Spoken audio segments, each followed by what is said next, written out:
DG Stéphane oh.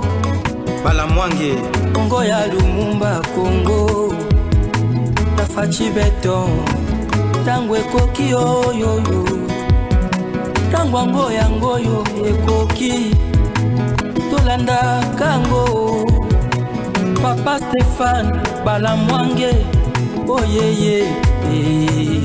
L'heure a sonné déjà, la fin de Kagame annoncée. Les hiboux militaires spécialistes de guerre belges, déjà au niveau de la province de Maniema, là nous sommes au niveau de la ville de Kindu, et la descente au niveau des deux grandes villes du nord et sud Kivu. Là je cite la ville de Goma, la ville de Bukavu, déjà annoncée. Vous le savez que Kagame Siaswanaki pa Bebanaki a divorcé avec le royaume de Belgique.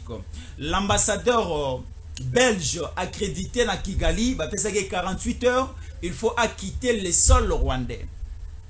Et aussi les ambassadeurs rwandais au Bazalaki, na niveau, il y a Bruxelles, na Belgique, déjà bah, c'est désolidariser,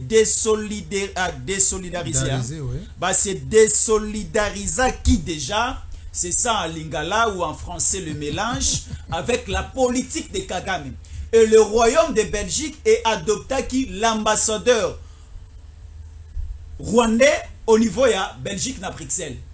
Et l'ambassadeur rwandais na Bruxelles, na Belgique na Bruxelles, et si à Longwe na kati ya rythme ya politique ya Kagame, et aujourd'hui il est proche du royaume de Belgique et il est proche de Kinshasa pour nous fournir des informations par rapport à certaines démarches, stratégies et la volonté de Kagame de clouer la République démocratique du Congo. Alors, le président Tshisekedi déjà, Kobengisa Vital Kamerhe, Kobengisa président à cour constitutionnelle Dieudonné Kamuleta, Kobengisa la première ministre Judith Suminwa Tuluka, Kobengisa aussi responsable, il y a Sénat parce que ça m'a le compte est empêché, il y avait la présence, il y a premier vice-président, il y a Sénat.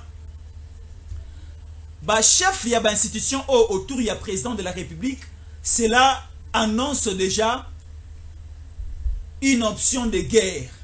Parce que l'arrivée de Belges, la condamnation de la France et certaines tueries, carnages, Rwandais, Basal Naville, Yagoma, le samedi et le dimanche passé, avec la mort de plus ou moins 300 jeunes civils en Congolais au niveau Yagoma, ça annonce une guerre terrible qui arrive. Et le Ouazalendo contrôle aujourd'hui la majeure partie des zones occupées par le militaire rwandais M23 RDF na Mikolo Eleki. Ba botoli ba territoire ébélé, ba botoli ba cité ébélé, et la ville de Bukavu aujourd'hui est divisée. La ville de Bukavu est divisée. Déjà bakobi ko déserté au niveau. Il y a quand Asayo dans cette émission images, précision des détails avec un notable qui a des informations à source pour le Babi Somoroté. Nous allons ensemble avec le président Kake Boulindi. C'est ça? Oui, c'est ça. Donc, je profite de votre micro pour saluer tous les Congolais de la diaspora et ceux qui sont au pays et en particulier ceux qui sont à Kinshasa et essayer un peu de communiquer avec ceux qui sont à l'est de la République démocratique du Congo. Na pesi bango mbote belé na epsi bango que nzamba na lola nzamba zo kanisa biso mokonzi ya mboka Félix Tshisekedi azo bunda. La paix va revenir. Oui, la paix va revenir, c'est bien bon. Aujourd'hui, la ville de Bukavu n'est pas totalement libérée. Mais avant de commencer les grandes lignes de cette émission, Lelo Oza grand notable la province ya Sud Kivu, Lelo Oyo Oyebi les quatre coins, il y a ville il y a Bukavu. Est-ce que Lelo Oza les bienvenus ya Okene na Bukavu? Pourquoi je vous pose cette question? Comment expliquer yo Oza notable ya Sud Kivu? Oza notable ya ville ya Bukavu. Lelo Oza les bienvenus na Bukavu. Mais subitement tout le monde Olive Lembe aye na Bukavu chaleureusement accueillie. Elle était à l'aise et elle continue à rester là à l'aise. Et ça au bombani yo kolo Bukavu mo ke des athées. Mais Olive Lembe aye na Bukavu tranquillement ça au vivre. Bon isa kop na bango. Isa kop na bango. Yo poko kende. Yo poko kende. Eh papa. Kende na kakala. Nga so na ke site Kivu donc na ke Uvira. Oui. parce que Uvira et nous parlons de Bukavu. il faut oebake nani majorité ya province ya Sud Kivu eza na maboko ya bawazashu bana ya Félix Tshisekedi. Mais Olive Lembe ake ko célébrer fête ya M23. Oyebi ke M23 bato ebele na ete so bazoye bateke anniversaire ya M23 ezaki le 23 mars. Donc moto soge aye na ba moment yo moto aye na ba moment yo akene célébration ako masqué yango ba ndenge na ndenge mais ezaka na ndenge wana eloko yeba ateke na ville ya Bukavu soko zobima Bukavu eza na partie comment on appelle ça, je vais vous dire ça, eza na kabare na se ya Bagira partie nyonso wana mabele nyonso wana eza ka ancien président et tango bitumbezo uta Goma biso tozo ganga tolobi gouvernement na ba gouverner bazakuna bokende place wana na cité na ena ndako na espace na wana kinga kati ya Bukavu loko kinga kati ya Bukavu donc ba ennemi bazaki place wana esika ba shisha wana lobite ke Chishambo ya zana e côté mususu na deuxième rive donc esika bitumbezo uta nde ba nouvelle tozo yoka omoni mikolo yo même yo ne wa journaliste il faut ça moi keba bati lukwe boitier journaliste mo na justice sawa arrêter qui plainte Jean-Marie Samba $100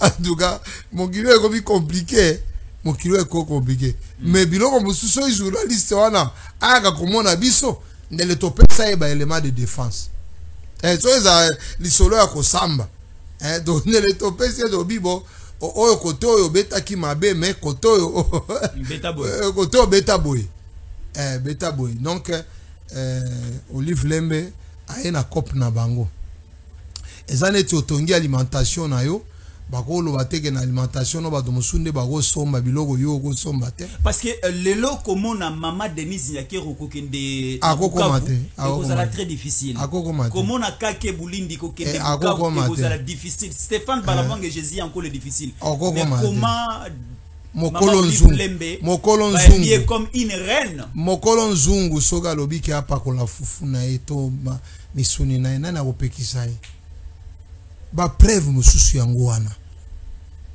na ebite omoni tango fachi alobaka ke ono Kabila zala kopo oyo ba ennemi a vérité non abando mona Kagame abando amoni Kabila mongana mituna ape bato baninga pe ko différencier Kabila na Kagame bon c'est vrai ba des deux personnes mais boza ape ba deux personnes boa ba master boa ba master kuna kande ayekola ba bitumba tout ça ba parrain na. Alors la situation sur terrain se présente comment? Parce que Olive Lembe est descendu au niveau Yabukavu, ça a changé quoi? Et aujourd'hui, la position à Bawazalendo, évolution à combat sur terrain, parce qu'on nous parle de Katana, on nous parle de certaines tueries au niveau de Kavumu, on nous parle de Niabibwe, on nous parle du territoire de Kaleye, du territoire de Kabare. Situation, Ezaliko, c'est compliqué du jour au lendemain.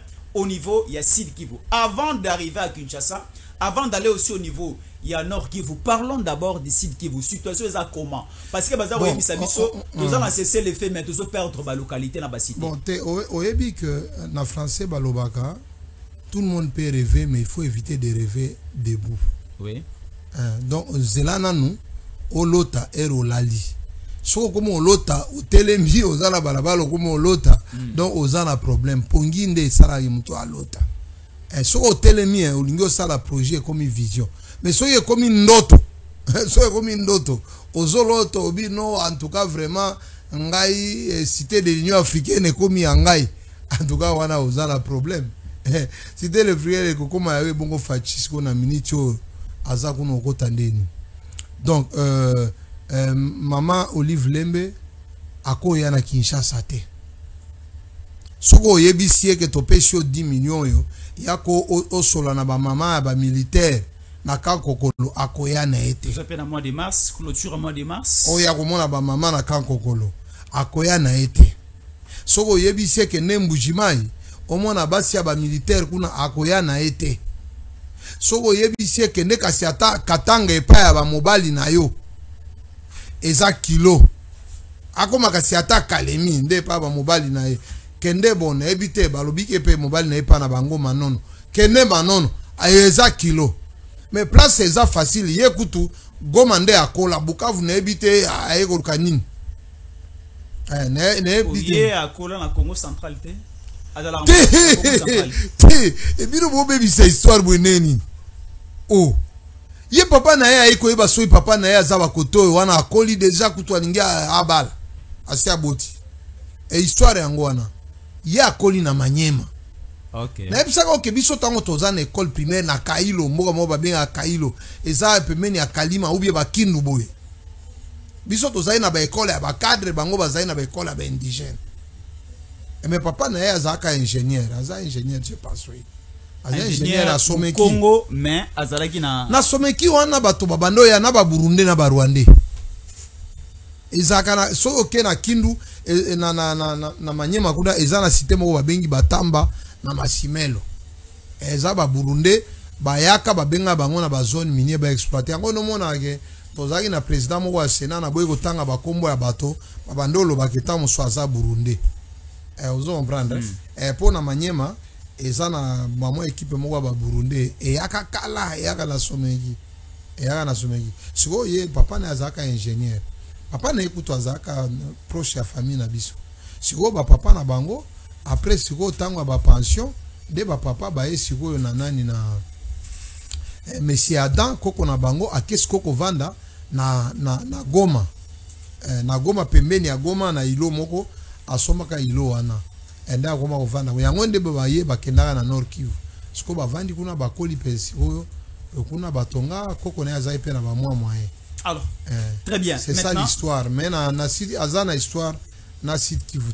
Alors tokota siko na ben ya masolo lelo oyo baza ko ebisa biso ba wazalendo baza bité na ba problème moko très et trop sérieux parce que aujourd'hui on ne peut pas continuer toujours à faire confiance aux wazalendo parce que nous avons une armée on ne peut pas laisser les FARDC et continuer à compter sur les wazalendo. Yo sokozwi mwana aleki na yo na classe azobima premier mwana na yo moko azobima dernier to abimi soyi na 50% to amati difficilement mwana aleki ko soutenir ete na minute na front ba wazalendo na site kunde ba liboso FARDC c'est anormal mais c'est ça la vérité. To continuer ka bongo ou bien il faut changer des choses. Mais en attendant na bazalendo na FARDC ba wazalendo baza déjà eza na loi ya ba réservistes basala na assemblée. Les wazalendo sont officiels. Ba wazalendo baza disute na ndenge ya Kabila wana omoni bazalendo bazalaka neti ba ennemi ya mboka. Mais le bazalendo baza binemi ya mboka te. Où est la place des Massoudou pendant que les wazalendo basala musala nyonso. La place de l'armée va changer sous nomination yo kakite ba changer. To éviter ba ordonnance ces ba mingi mikolo. Donc o kakite ba benga ibango ba sa di réunion na Kindu no. Il était na réunion à Kindu. Azai na nani ya Kindu Masunzu azagi na kati donc azana des insuffisances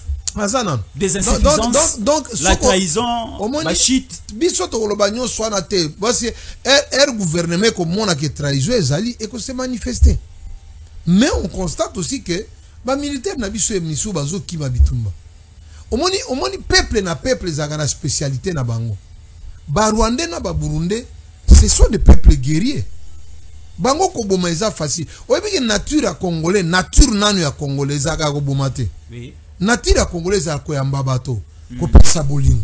Yango nde yeli biso bitumba nyonso. Biso ba biloko zimbeli obeti moninga biloko wana penza bakulu na nde babando ya nango mikolo mais biso tokoli to bando ye ba lelo wana te. Ozui marché to kati moninga no mtu non. Même ba biloko ba poison yo liozi na moningo tie poison. Bando ye bana te utika na Rwanda kuna.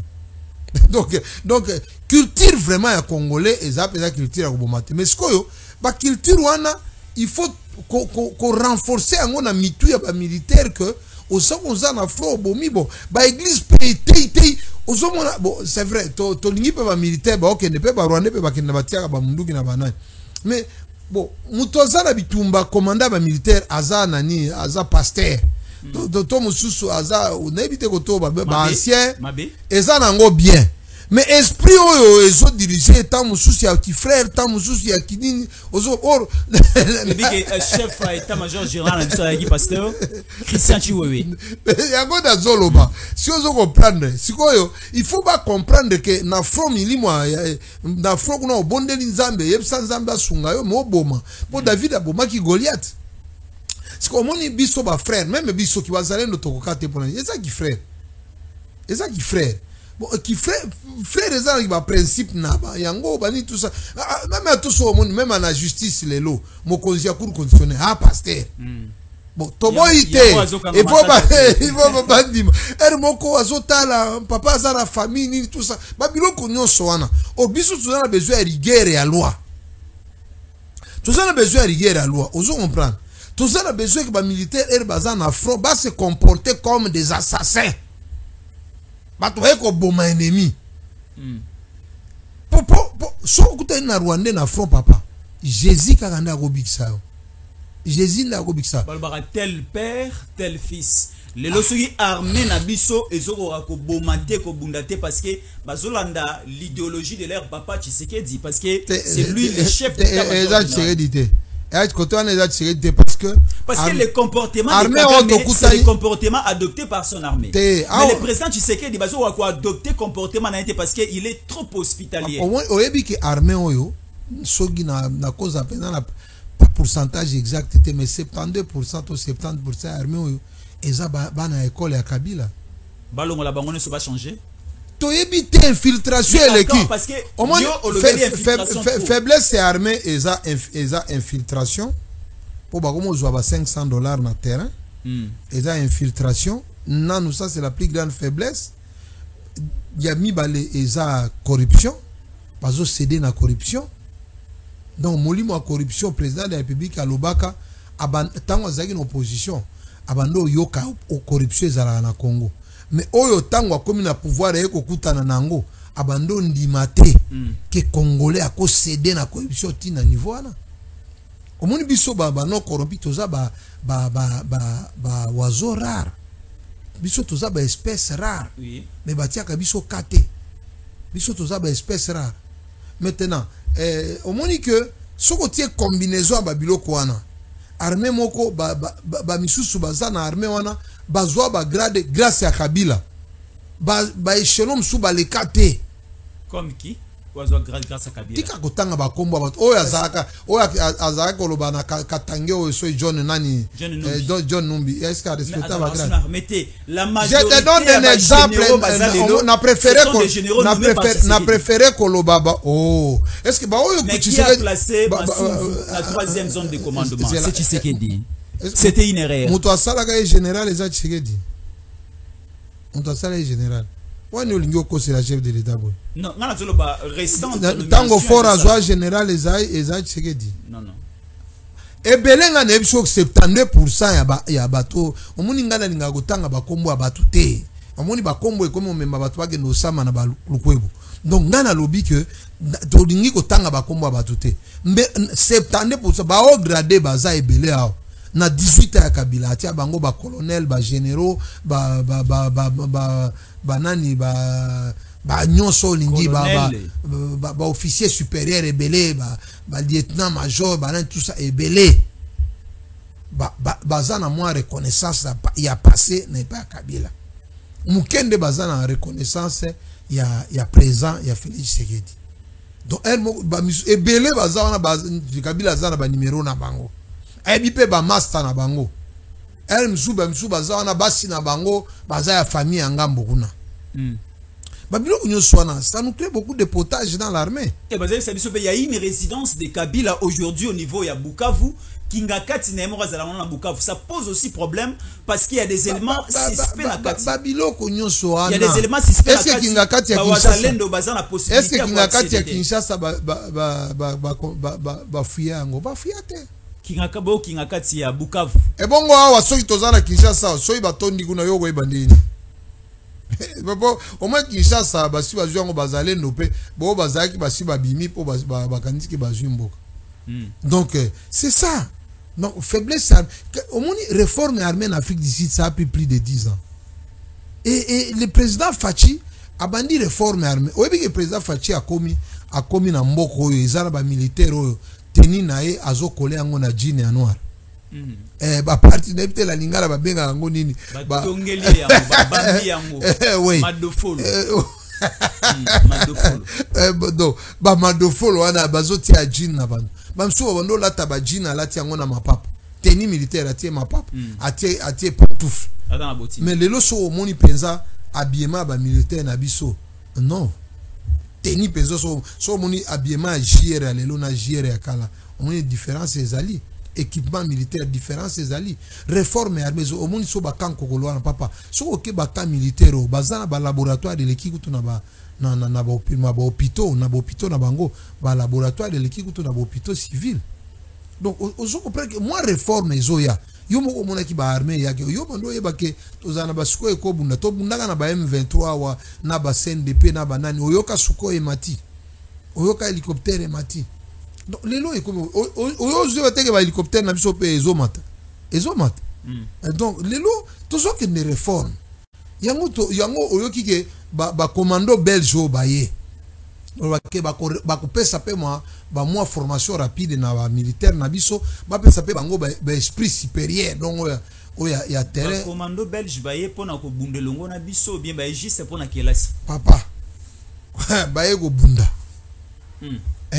parce que commando ayaka pona ni commando akoya na récréation te mutu ba bengi commando yo prête commando a policier te eza ba commando belge et puis au moment que so kiti kindo kiti nani lubutu et puis bapunya wana okiti bapunya mbala moko oyambi o récupérer walikale ah bon non c'est kindu eza mo musika na Goma eza musika na Bukavu eza proche na walikale là c'est un territoire donc eza proche na walikale dans l'entretemps omoni bawazashu oyo o babeti nani birava lobby bawazashu wana papa ngakutu na solo na moko ebisinga touti kozwa mpungu moko ya makasi donc matière ya sika bana matière ya sika matière c'est-à-dire yo polinga koyeba nyonso bazana matière ya sika siko na mais atozanga na yo awa me bato ba Hollande ba ebele donc matière ya sika donc descente basala ki o ya miti na babando meka matière so reçu résultats anini makasi oh mais bi kuna résultat penza eza tunyu non ndeo na ngai na ebite ngana lobi siko soko bimi na kale parti o babengi nani o hombo na hombo donc na hombo wana okere walikale eza musika mais ba wazalendo ba komba tribaliste tous ces derniers temps parce que les wazalendo bazaro défendre makasi la province du Sud Kivu aussi longtemps que la province du Nord Kivu est aussi menacée. Il y a une division des provinces chaque territoire est la site qui est à bazalé non na bango. Est-ce que c'est interdit ba wazalendo bazana site qui va ne ko pezali ndeko nanga oyebi lobby katane zo difficulté pour seulement que bazalendo bazanga gibilo wa kolia. Ya na soni nde na lobi yango. Ba bundi nzala. Bazo senga oti na so atabiloko akolia kasi. Est-ce que wazalendo faut asenga na ba individu congolais mbongo bien baza prise en charge par le gouvernement congolais?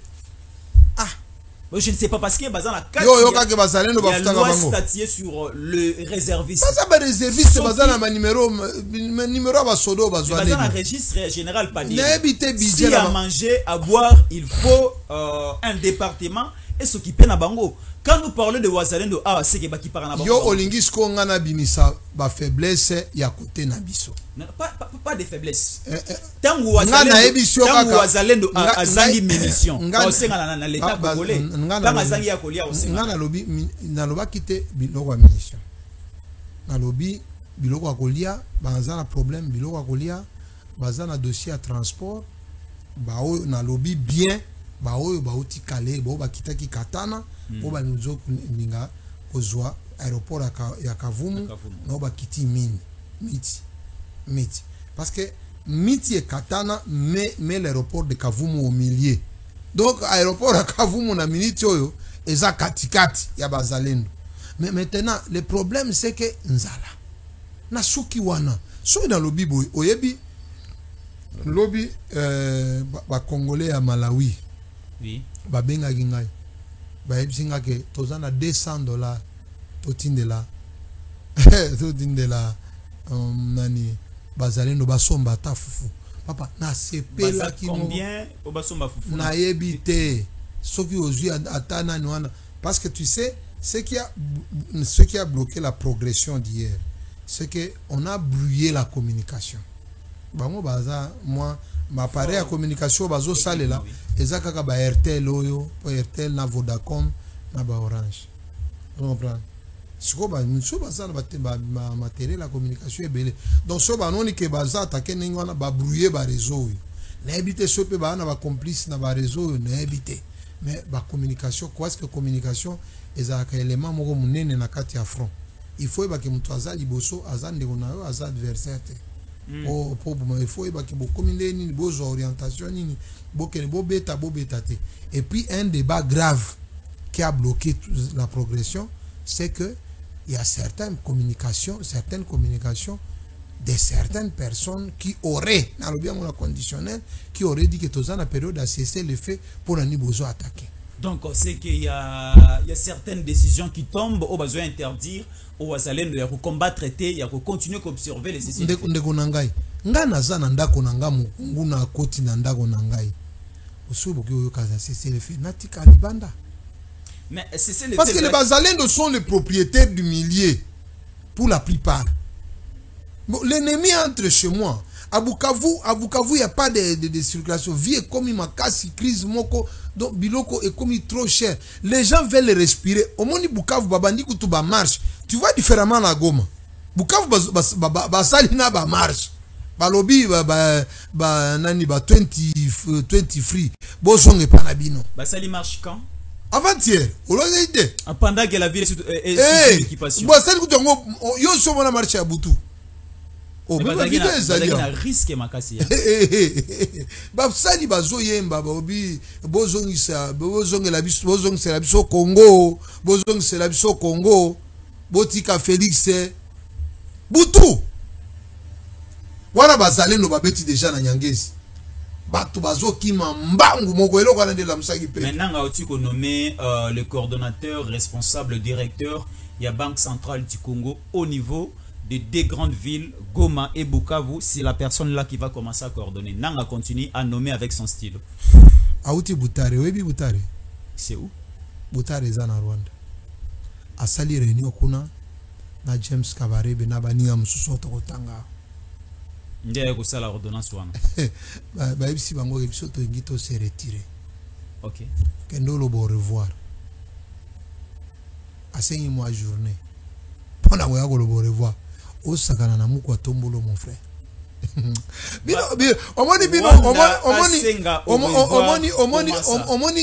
Omoni biso. Biso ba o to vivra ga mosika. Biso to subir bitumba. Na bino bo bozana Kinshasa. Tous en a deux manières au monde à chef de l'État. Félix Tshisekedi c'est un homme fort.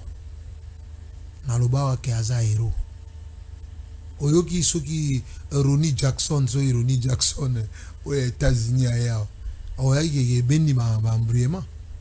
Oh non, États-Unis, Motoana aza très proche.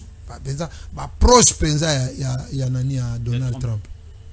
Azobeta masolo a lobi na ege kotoyo amoni ye moya kotike ezate moya kotike ezate omoni so OK na anapi omoni anapi na bureau anapi kuna so iba agence de promotion de oya ba investissement oui agence de promotion industrielle so OK ba la kisayo ba investissement na Congo so ba fongole lioka ba livre wana otala bisika ko investir na Congo ba ko se rendre compte que na ba moment kaka ils en a 30 000 milliards de dollars. Ndela zota papa boya kotonga fachi alobaki na yeye bino biloko kolekaka na fenêtre na Rwanda kuna ezate porte to fongoli boya soki ba prix to tane ya ko gérer ba prix mais boya kolona awa to tekela la bino mindele bazomo bobi nzambe yango nde bitumesi la kateko toyo awa tokomi na phase finale omoni mutu soko komi na deuxième phase ya comment te wana il faut balaka yoka. Mais comment le Rwanda aussi koyebisa biso ke James Kabarebe nanga auti na Butare siko kuna basaki réunion na réunion kuna baninga bobi papa omoni le 4 avril les ama bebo na biso na 4 avril soki e baby e la biso mbongo isipo crise koti Rwanda makasi biloko Kagama emati biloko emati wabibiso to kokaboete parce que baoyo baza agité bazoluka nenge ya komete nanga lobi ke botika bino kasibo longwa na M23 na bino nga nazo recruter ba militaire congolais biso totikala na nani na nani bazo benga ngoni totikala na alliance ya Gindokiwana donc batikala na alliance ya Bandokiwana siko na alliance ya Bandokiwana oyebi ke nani président de la République oyakala nde paraîtrait que yemuto alataka elamba wana alatisaka nanga elamba wana na Katumbi skonde allié awono moni Katumbi azokende kobeta kobimisa mbongo ebele États-Unis koluka parce que COP nyonso ya Katumbi ezake États-Unis et CDT omoni ke bango le 4 avril wana ezo bank sa bango fort donc le 4 avril il faut koluka alors Belgique sikoye azana kanda makasi Belgique a servir du poids pour la République démocratique. Chine peut à se prononcer. Canada peut à lobby. Angleterre a parena makambo. Angleterre ba komo wele la lar. Angleterre obinga na kokate. Qatar ya ebisi fachi na ya lobby. Tozolo ba masolo ba solo mo wa oyo nani président de la République asali moi réunion interinstitutionnelle. Et bon masolo ezagini. Après ça il peut contrandire Qatar. Una masolo eza très cool. Qatar ba moni ke biso toza la victime ya ba alliance auto sagi na Rwanda to coopérer na mokolo nzungu. Mokolo nzungu soka lingi akotie le sub soka lingi misunya otia. So ya nini? Pona ko éviter que batu ya mitema mabe. Chef de l'État azo sala biloko en solo abengi parlement représenté par Vital Kamerhe vice-président na président ya Sénat baye abengi PO ya cour conditionnelle na mama ya gouvernement masolo yango yo po président de la République alingalelo makambo ya kunzute oyebi ke contrat chinois e baluka ka kope ya bato mususu le président de la République aboyi ba kope pour contrat chinois wana si je ne me trompe pas MMA ba 8 milliards de dollars sur ba 80 milliards ekotaka na ba poche ya bato donc président de la République azane maboko pembe alobi na yeke ngai botala esikana kende bolanda kana télévision te voilà masolo to beta ba papier bomona to signer yango so nani moninga ngiko yokate a continuer na ko attaquer. Mais comment le président de la République devant les 4 institutions réunies a toujours l'option diplomatique pendant que nous sommes agressés? Allons au niveau ya ville ya Goma. Je dois répondre na biloko olobi wana eloko moni wana ekobe mabatu libanda. Donc ozo comprendre na logique ya président de la République Félix Antoine Tshisekedi Tshilombo. Lorsque Kagame parle, Kagame alobara avec la rigueur, avec l'agressivité. Lorsque Ibrahim Traoré, ya Burkina Faso avec l'agressivité, mais lorsque Tshisekedi parle, c'est comme si il met la mayonnaise au niveau du pain pour la consommation au quotidien. Soy moto azo jouer na victoire. Ça ne sert à rien à tes agressivité. So yo baby show bundana mwana ya 5 ans otia vraiment ba énergie non nyonso pona ko bundana mwana no wana ko ma sasa 5 ans so yo mwana 5 ans ko isinga mbala mibale na kozo position akwa isa fatite yo ozo confondre régime ya fatite ozo confondre régime ba frapper biso na Bunagana ya Desela 3 ans yango ba frapper biso na Bukavu c'est votre ville même oyeba que Pologne azaki na bitumbana. Ah bon? Mais aloba matériel nyonso ozo pesa baloba ngo officiellement matériel nyonso Rwanda ko senga e bona bituma ko pesa Pologne au pays européen mama na ngai Portugal c'est Pologne oui est-ce que yo yeba te que France azaki sima eloko tiba ke na réunion francophonie atangi ba président français atangi ba mboka nyonso ezala bituma a sauter Congo fachi abimi na déjeuner oyeba te lisolo wana yo oyeba te ke Angleterre bando parrainer bango oyoka te ke a Qatar ezali ko soutenir bango oyoka te ke Uganda mwana Uganda oyo nebi te na boyi kututo beta masolo na ye ana milipo molimo akoloba mabe e oya kotela ngalo ke naza na évangile naza awa omoni ke biso tozo soigner penza spiritualité pour kalamingi te Jésus azoya donc omoni ke ba Uganda wana Nairobi kuna oyebi te pona nini ebebi eza po président oyo akoti biso tango to bandaki ba échange ya nani ya Nairobi bando le kanango bien tango président Nilotiki akoti échanger donc siko batu nyonso wana bazobunda contre Congo tango yo mona ka bitumba yo zo mona ka ke Kagame mais derrière Kagame background ezaki monene yango ndo moni ke fachi abundina no pona kolongola background tango siko azolongola background Taka neti nani Qatar sogebimi Qatar na si je ne me trompe pas 60% investissement à aéroport à Kigali bango nani Rwandair bango ba nani oya j'ai appris que retrait à Qatar si je ne me trompe pas pour mémoire au moni mikolo ba délestage des amingi na ba courant peso kenermo ba radio ezolo bate j'ai appris que Qatar à cause de la tana ba 4 milliards il y a investissement plus de 5000 personnes ba continuer à chômage na Rwanda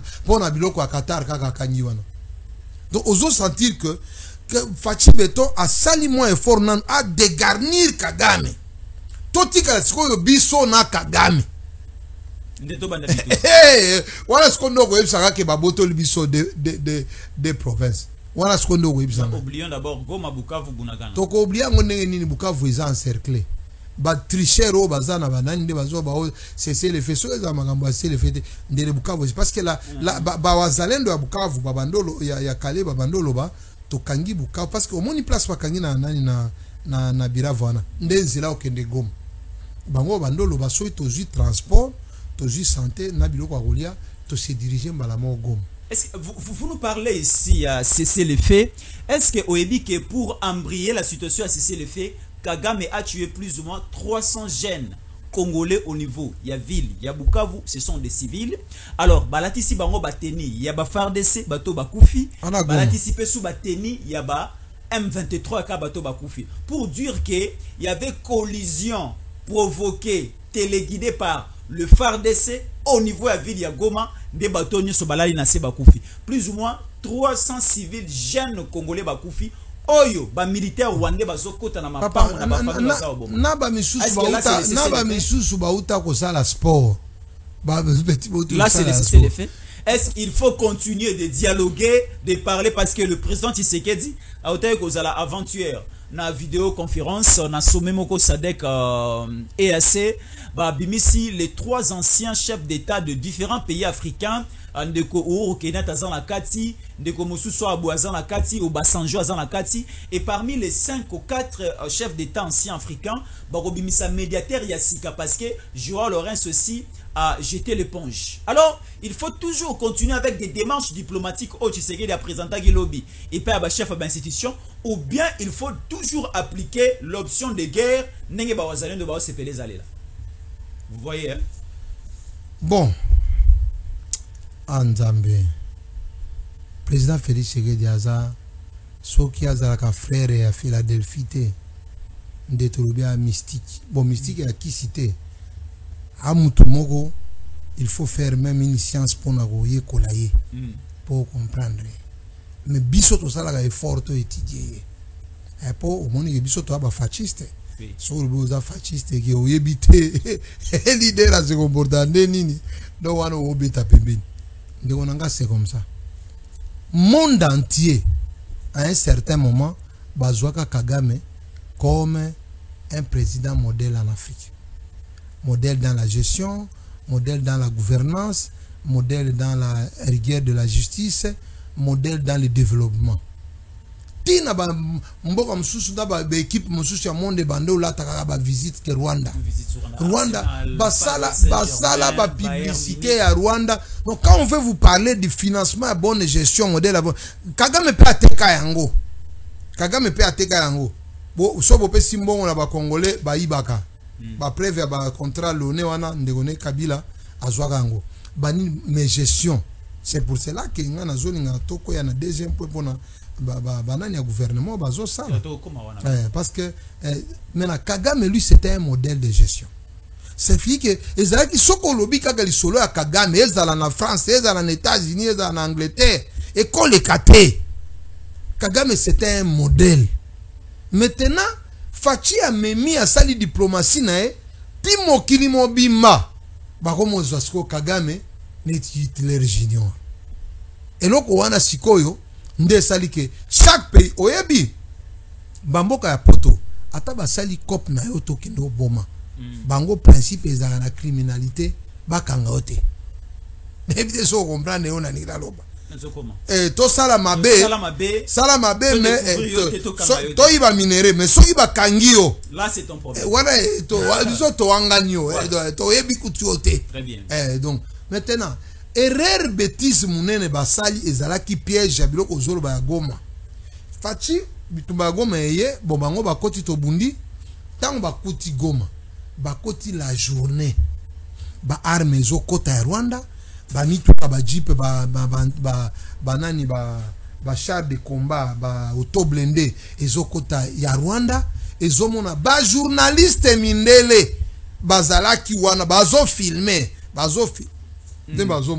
et bimi na poto mundele ne peut pas na siècle le 21e siècle aloba que c'est moi qui te soutiens pour agresser les pays voisins ba OK papa kota kuna mena nkunzu na balobi mususu baza kota na nkunzu tia kota na ba système là ta ba pekakala ba bando zo même ata ba nani ba tenir ba FRDC bazo la tango bino so ba kangi soda na bino ba pirater ba tenir na bino mais awa sikoyo na tenir armée rwandaise bazo ko tana tenir armée rwandaise casque penza ba kangi casque tenir armée rwandaise eloko na sikoyo sopi bango mundele moko te aza pre kondima ke ye azaka na deal wana so bolobi ono pays na bia donc eza entreprise eza mboka na ngate eza entreprise ya Qatar moko ezaki mboka Qatar ezaki donc bakomi ko wanga na kosokola maboko tango bakena conseil ya Nations Unies eza kosokola maboko Fachi beto na azo seka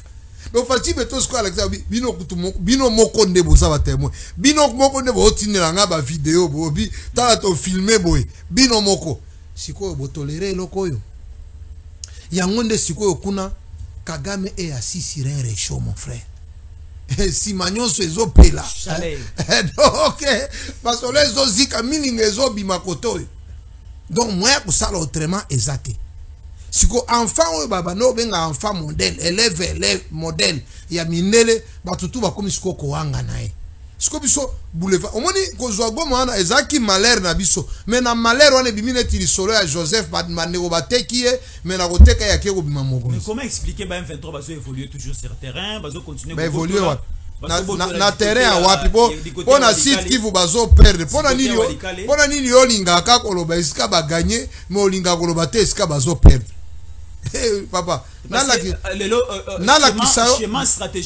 kisayo c'est de pénétrer à Roswaville et à Kisangani. Papa si Kisangani tombe aujourd'hui c'est l'échec de Kinshasa total si Kisangani tombe c'est Kinshasa aussi qui tombe nazana arme moko na mona yango te même ata na film nazana ngona téléphone na go peso pe otia na émission bazalendo ba récupérer yango na maboka bana na boy ko ebisa so bazalendo ba récupérer ze FRDC a monguna na boy ko ebisa obibembe alobi ezalaki combien na ba blessé parce que ba blessé bazana ba centaine papa ça bouge ça fait mal yango na bakanda na bango po ba yo kasoni te ba obi yo no to kasoni te que tozo perdre ba terrain to me kaka swalikale po na esprit po bango ba jouer na esprit ya bato to me ka walikale po ba mona pe que tozo avancer mais na minute aussi tout organiser site qui vous va perdre yango ba perdre na no site qui vous nyos parce que site qui vous batikali kana ka morceau mo ba perdre tout quel morceau ka morceau ville à Bukavu ville à Bukavu parce que oh Nyabibwe papa omoni soki ozwi Kinshasa mais parti nyonso eza aux alentours ao ekei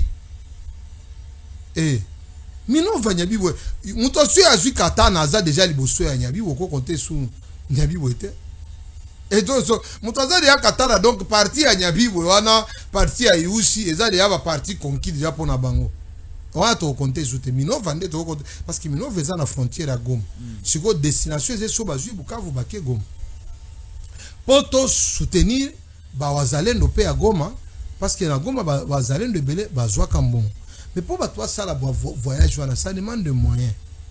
Ça demande des moyens. Ba déficit belé ma moyen na lobika moyen na suki na moyen bazana moyen makasi bazana ngo.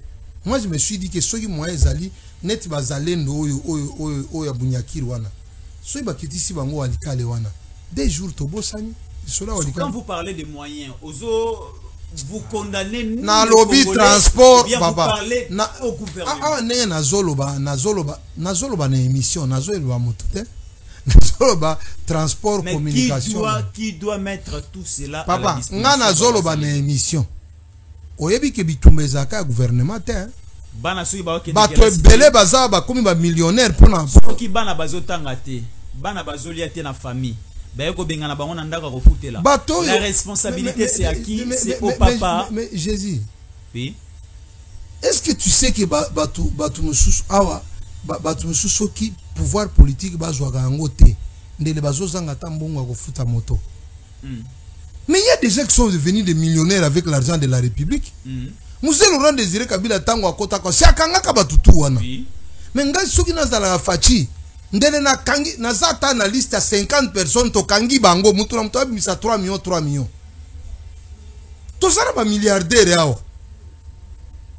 3 millions mutu na mutu abimisa 3 millions effort de guerre tango bazo kende kuna na nani na cité de l'Union africaine na cité de l'Union africaine kuna bazo kende na cité de l'Union africaine kuna koluka pouvoir epa ya nani ya nani ya Kolongele kaka kuna okangi olobike 3 millions de dollars 3 millions de dollars ayena 3 millions bobimisi ba 3 millions wana et combien effort de guerre ba indien o baza soki bazui ba pouvoir mususu est-ce que ba na yoka li solo moko na yok ezali solo na yoka ki ba tout basoka pouvoir ba sali la kanga bango ba cotisation ba chinois ba indien na bana ba so ba mimi ba 7 millions ba 10 millions et après ça bolandela bango ba kasite mboko siko ezopela pona ni bazotinda mbongo te papa oyebi ngana lo ba fachi za très bon ngai yawo pas tout nyonso na komene au ministère de l'agriculture nakanda bana osenga ngo bateneti biso neto bongi pona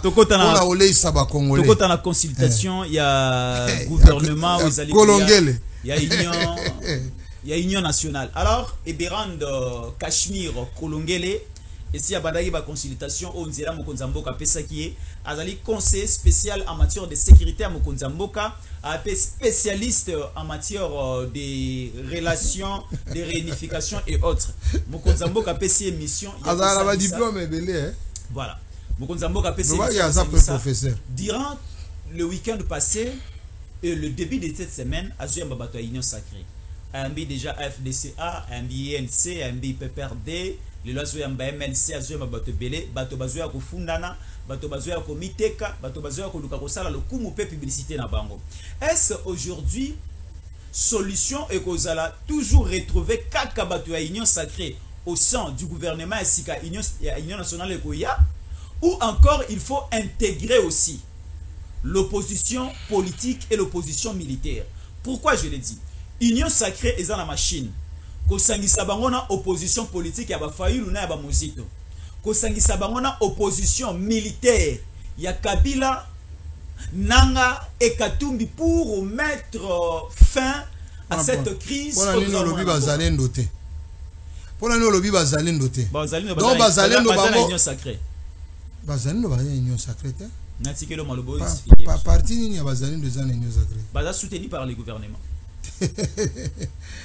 Ah non, ndeko nanga oye bien, eza passe. Consultation comme ma solution. Kaka na batu ya union sacrée wana.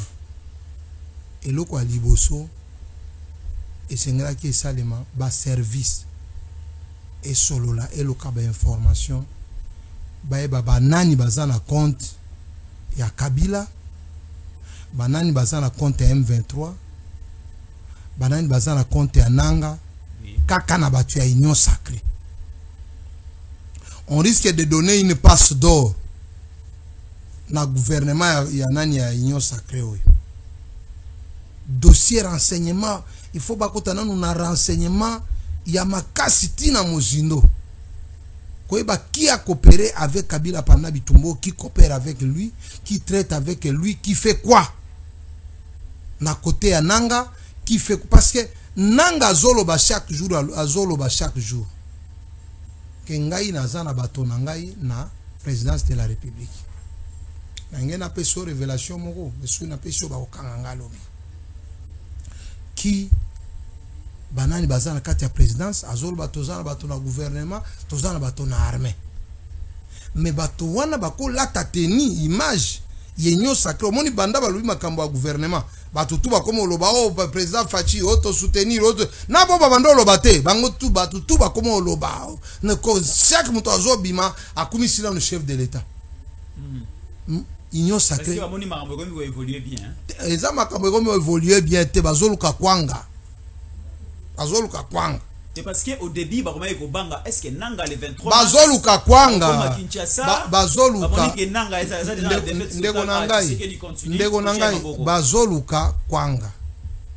La République risque de donner du travail aux gens qui vont donner l'argent à Nanga pour renforcer nos militaires. Très bien.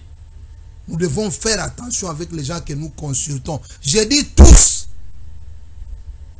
J'ai dit tous. Donc il faut d'abord koyeba nani Kolongele, conseil spécial en matière de sécurité, ce qu'il devait faire avant ya koyamba batwana, parce que yé mtozo contrôler en air, yé mtozo contrôler armée, yé mtozo il devait demander ba pesaye renseignement nyons qu'on les renseigne sur tous les leaders de l'union sacrée en matière de coopération. Asengi pena justice, asengi na télécommunication, baile élément. Bala na communication mututu bazui ba numéro na bango na ba communication na basi na bango. Baïba qui collabore avec l'ennemi, qui communique avec l'ennemi, qui a envoyé quoi à l'ennemi. Les services bata la biso il faut bala na pe démarche makamboza oloba. Ay ba nga bala na ngate. Parce que tout zo na nani M23 akoti akosimba biloko na été. Si va procès au salement. Ba intérêt n'est en danger. Ba intérêt mutu. Moi j'ai dit que bref kaka na lobby kaka boba yako ngai justice la kokate monga ofuta ba avocat isate. Nga na lobby que on doit commencer par savoir est-ce que nous sommes bien infiltrés. Autant on sali conseil des ministres ba lobby to juste stratégie mon boboé ministre il y a défense ba si orientation nanga abimi 30 minutes, 10 minutes après Pierrot Louala Zolo Bango, Nanga Zolo, j'aime drone, il faut que l'on la scoyo, caméra, il faut que l'on lango. Il faut que l'on lango. Moussala Boswan, Bayambi Bango Sabalo, j'ai dit y compris dans l'IDPS. Y compris dans l'IDPS. Yo quand ça t'est na Zolo Baba Mouzoute. Je parle de tous les collabos. Tous les collabos. Et de l'IDPS, INC. FDC, j'ai dit MLC, tout TOIS. Bon, to tiki mutute. Bango tout il faut autant. Toké pas directeur de cabinet, chef de l'État, na cabinet partout. On se comprend. Ma solo nyon soana, to protéger chef de l'État. Et à cause de la tête que Mutumoko a outi na conseil des ministres a sauté le chef de l'État tiye mino na kingo po moya kota na mundu ki ezate. So batio mino na kingo a ok. Non, il faut te protéger Fachi. Ndana zo président abisope apesa aliga apesa tumbo apesa suba twala mbotete. Toko tara système ya Covid et à côté à coup de thé mais bonjour et le qui. Batio apesa président mbota wa otie ba poison na maboko. Po ennemi toko e baté azobi mela wapi. Wana 1. 2. Mon frère retiens-moi, et ça je te dis comme spécialiste. Et ça, le gouvernement de transition, mon côté, où ça pour le peuple. Mais je vais évoluer. Je vais évoluer. et ça na gouvernement à cohésion mon côté ça pour le peuple exact awa tango tolobaka ke fachi azokoka mosala te osho yoka batangi Bemba batangi Kamere batangi Lukwebo to batangi oyo akoko wana Biden nde nani o Biden nde nani kombo nani qui Mbosso osho yoka batangi Mbosso Kabuya kutu batanga kaite iye président a isogi de obizibu batanga bango te Félix azokokate donc vous allez comprendre que le président de la République doit savoir que la cohésion, le président doit savoir, le président lui on le prie de savoir que la cohésion ne doit pas sacrifier le peuple. Ba ministre tout bazobima ba millionnaire, mais peuple zobima pauvre. Awa tango zolongola ba ministre awa ba millionnaire déjà baza déjà na kati, bon baza na ba centaines de mille baza na kati, bani baza na kati mais peuple etikali pauvre. Au-delà du fait qu'on a besoin d'un gouvernement de cohésion nationale, nous avons besoin d'un gouvernement solution. Un gouvernement qui vient relever les défis. Un gouvernement qui va dire aussi à Mbongo que tu n'es pas autorisé de dire n'importe quoi. Tant qu'on va sanctionner Rwanda, yo lobino, vous sanctionner Rwanda pour nani, il fallait que Congo déjà un problème. Nous devons savoir quelle est la mission que nous donnons à ce gouvernement. Où est ce gouvernement dernier mi-temps angoyo? Match tozo bete au dernier mi-temps. On ne peut pas quand même se dire que tozo c'est la liste oyo ba politicien ba koya nango ba bandi oluka ba liste. Non. Il y a un défi. Le premier défi c'est la guerre. Le deuxième défi c'est l'insécurité alimentaire. Troisième défi les infrastructures, la santé, le logement. Et la nani nengiwana. Pays nabiso papa nangai, je vous dis que pays nabiso to comme un problème il y a malnutrition aiguë dans les deux cas c'est aussi qui vont nord qui malnutrition aiguë oui parce que soy mwana abeli malnutrition aza déjà aza mwana na kimukolo ne maele okorepara kango esute un pays qui peut nourrir l'Afrique et cause à la malnutrition aiguë ndengeni collier est difficile kolala est difficile Kuluna comme au la loi. Hein? Donc, biloko nyo swana. Est-ce que mon frère, moi je vais te dire une vérité. Ngata ko solo ba révision la constitution. Est-ce que ba Qatar ba Singapour wana même oyo ba ko iska ba Samora Machel bazaga wana. Oyebi ke mwana soko botami ba pesio lopango. Awa ya na yoka kone mission chaque jour. Oh mabele la biso ya Congo ba ko mna so ba tunyo na mabele ya Congo na ozana combien de mètres? Nazana lopango. Est-ce que ma belle Congo est comme Yaoundé? Donc, ma belle Congo, ma belle na bino, yo moko ozata na 20 mètres sur 20. Est-ce que tu peux voter loi que Moutounio soit congolais, azana na droit à ma belle, pour obéta après tout le pour ma belle na biso? Très bien, bonne idée. Très bien. Pourquoi ne pas faire 6 ans aussi ici dans le mandat? Côté nyon soit baselozo continue. Pourquoi ne peut pas construire? Bandal nyon sozo mo baktamo. Ce sont des ONL, des ONL. Pourquoi ne peut pas construire? Nani Magufuli na nani na Tanzanie. Il a construit des logements aux États-Unis. Mandela sala yango. En Afrique du Sud. Logement public, papa. On aurait déjà construit même 100 000 maisons. 100 000 maisons bâties en Akati. Bon, maintenant, le fait pour toi d'être congolais, le fait pour toi de tu as bénéficié de quoi? Yo qui congolais, ils ont bénéficié de nani? Non, nous avons besoin. Mon conseiller à la République, à la vidéo. Bato yo bazo qui n'est pas colongé le wana. Ne bazo bebi sa vision à chef de l'État. Bango baza na vision chef de l'État nga nebisa ko ke avant ya komema batu kuna zwa batu enyo sacré wana tia bango na avion to bebi bango na kitona pendant 2 semaines 3 semaines idéologie du fascisme babenga biso to na silabisa ata misatu bino bozo ya kokende kuna epa ya kolongele président c'est que dieloko alukaka yango yo lutte contre la corruption qui moyibi to tongela peuple babalabala na banani courant papa na ndeko na ngai yebisa auditeur ke ndenge tozawa soki ata kotindela carburant atinda po awa courant ezate to salela ba matériel oyo énergétique autre que l'énergie du courant place toza na ingo ko bimisa so 80,000 mégawatts ya courant ingo oyo ekopesa courant na Afrique mobimba. Mais tozozo ba ministre énergie tozozo ba ministre nini tous ces gens là bazo sala mulongo kuna pas pour le peuple. Pas tous, mais certains. Mais pour na bango. Pour na bango.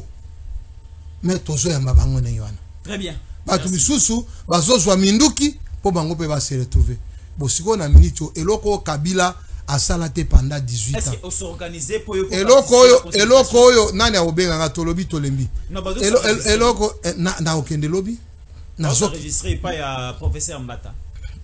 Au pesa numéro ne lobby kana zo kendo se anzarese pesa numéro ne lobby donc bolu kena ngani numéro ko za ngote no après émission oui. OK nazo kende na numéro ezawa bazo sa réservement vers la Gombe na résidence moi ancien premier ministre. OK to solango libanda. Donc comment on peut imaginer que peuple congolais totika la bazoba. Donc nous on a nourri les politiciens 32 ans à Mobutu, 18 ans à Kabila, 3 ans à Nani, mais les politiciens en retour ne nourrissent pas le peuple. Félix Tshisekedi a qui n'a pouvoir, na vision na ye Tshisekedi son père, mais c'est quoi tellement que koko ta pouvoir mélange à liboso na FCC, et bâtir potage na bango, alongo li bango mélange à yamisato et comme sous union sacrée, et na ba Moïse Katumbi bake, yamisato et comme moi je pense que les choses doivent changer. Très bien. Donc pour atterrir, moi je vais dire que président de la République biso baoyo nazo ke négocier ngapé na komananga nazo ke négocier pour la compte à Bazalendo.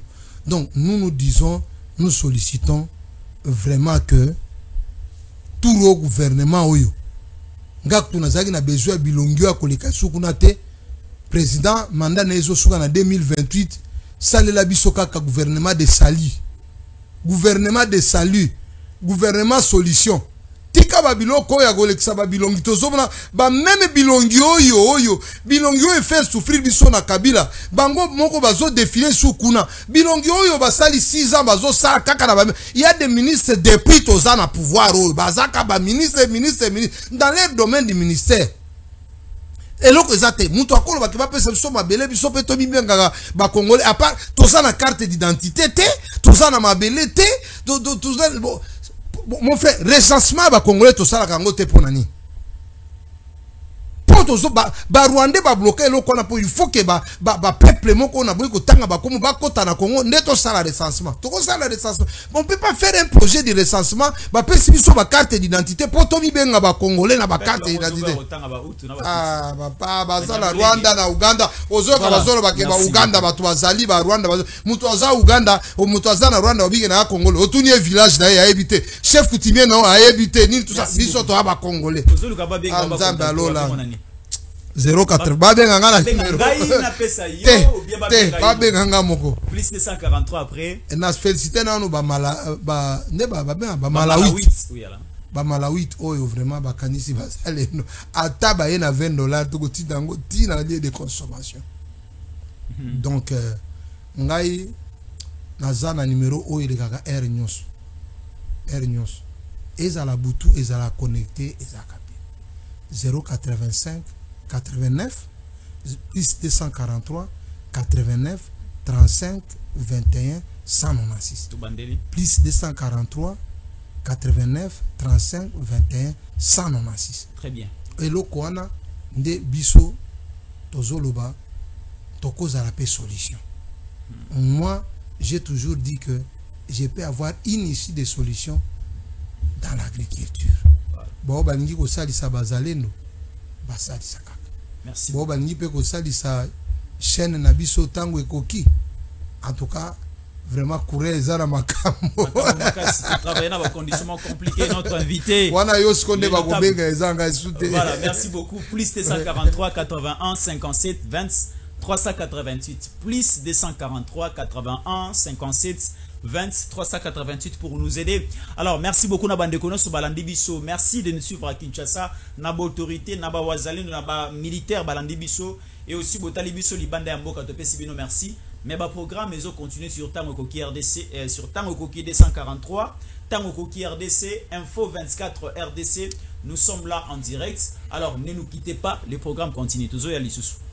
La voix du peuple.